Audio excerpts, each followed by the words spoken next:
Okay, in this video we're going to find the coordinates of the turning points on the curve y is equal to 2x cubed minus 3x squared minus 72x plus 5 and classify them as maximum or minimum points. Okay, so we'll write down first of all y is equal to 2x cubed minus 3x squared minus 72x plus 5. If we first of all look at this GeoGebra app, here I have the curve 2x cubed minus 3x squared minus 72x plus 5. What we're going to try to do is find the coordinates of that point, although we can read them algebraically, and the coordinates of that point, and classify that as a maximum point and that as a minimum point. Now, we know that the gradient of a curve is the tangent drawn at a particular point. So if we move this point, okay, what we do note is at the maximum point,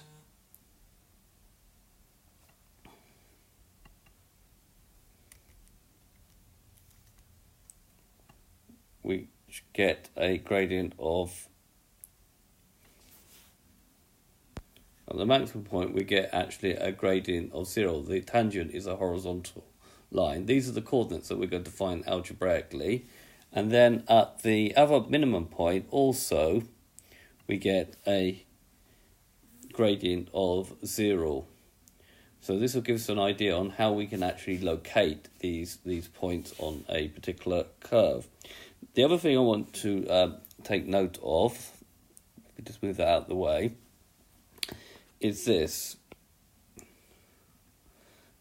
At the particular point here, the gradient is equal to 0, but just before the gradient is positive, and just afterwards the gradient is negative. So let's just write that down.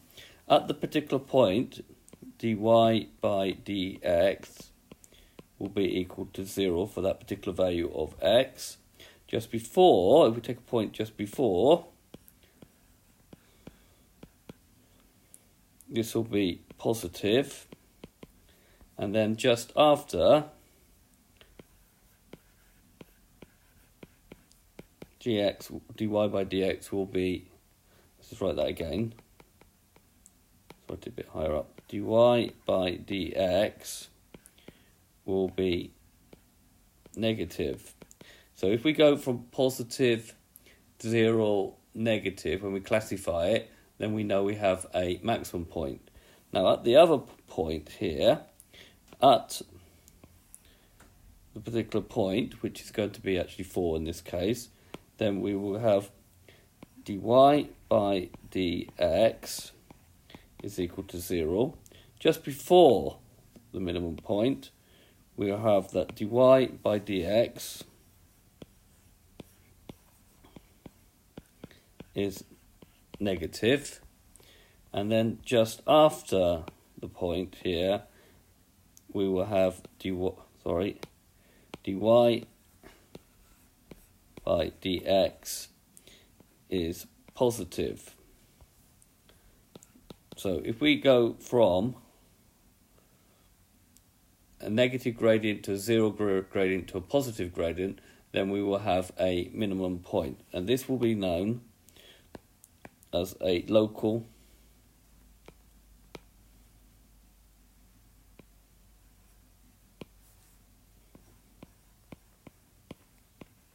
minimum point. This GeoGebra app link I will put in the notes of the video. You will have to do your own writing on it though. And this one is known as a local maximum point. Now, the reason why they're called local is, okay, over up here, this is higher than that point of the curve, so just like a local. And likewise down here, this is lower than this part of the curve, and therefore the idea of local. Okay, so let's move on.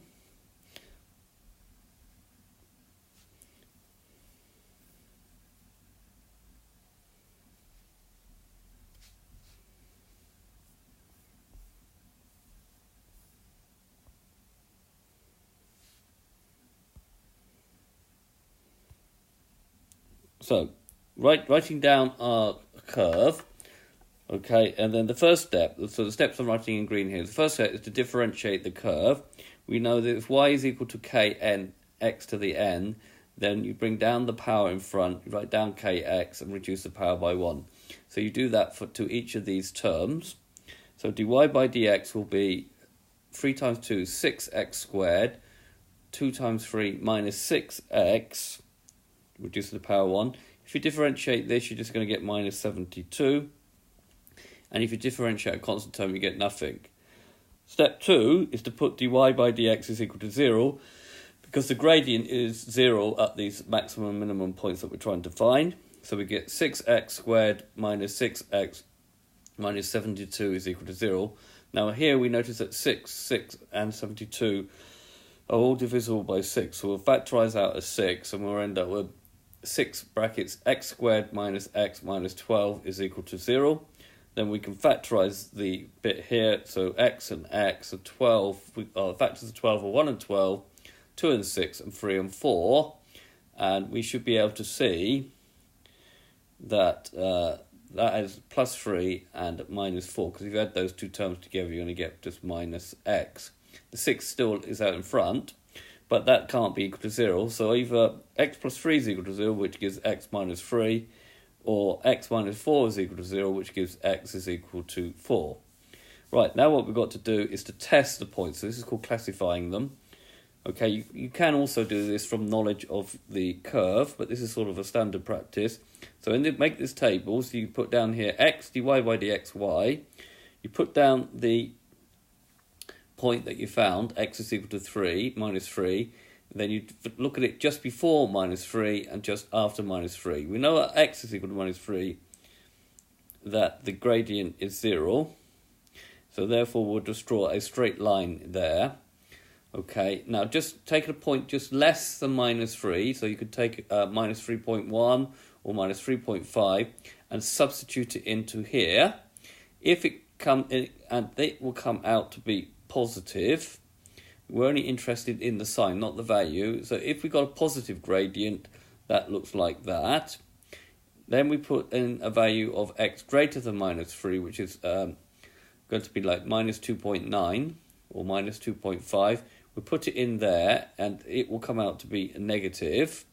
So that will look like that. So we've sort of gone positive, 0, negative. So that's like the shape of a maximum point. So we say that x is equal to minus 3 is a maximum point. Now we need to repeat it for the other value. So you repeat it as many times as you get values here. So for a cubic, you're probably likely to get 2, and for a quadratic, you're likely to just get 1. So note, for now doing x is equal to 4, same idea. At x is equal to 4, the gradient is 0, so we get a horizontal straight line. Take a value just before 4, so like 3.9 or 3.5, substitute it into dy by dx. This is why it's a good idea to write down dy by dx by it, so you don't substitute it into the wrong thing. It will be negative when you do that, and therefore we draw a curve like a line like that, because it's a negative gradient. And then take a number greater than 4, like 4.1 or 4.5, substitute it into here. That will come out to be positive. So that'll be like that. So we're going negative, 0, positive. So that's in the shape of a minimum. So x is equal to 4 is a minimum point. Right, we now find the y-coordinate for each one. So note that the y is 2x cubed minus 3x squared minus 72 plus 5.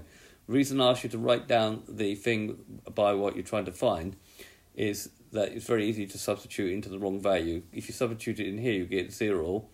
We need to substitute it into y, because we're finding the y coordinate. So substitute in. Now when you're substituting in negative numbers, you need to put the negative number in brackets. So you get 2 times minus 3 cubed minus 3 times minus 3 squared, 72 times minus 3 plus 5. And you need to do that in brackets on your calculator as well. That will give you y is 140. And when x is equal to 4, you do the same thing. Y is equal to 2 times 4 cubed minus 3 times 4 squared minus 72 times 4 plus 5. And that will give you y is minus 203. The final step is the conclusion. So the conclusion is that we have a maximum at minus 340 and a minimum at 4 minus 203. So I apologise this video is a bit long. There's quite a few steps here when you're doing this type of problem. Now, if we just skip back to this for a minute. Okay, so we'll just verify what we just did. So we had a maximum at minus 340, you can see that there, and a minimum at 4 minus 203. Okay, this has been a video to show you how to locate turning points on a curve and distinguish whether they are maximum and minimum algebraically. I hope you've understood, and I'll repeat the GeoGebra applet will be in the notes of the video. Thank you very much for watching.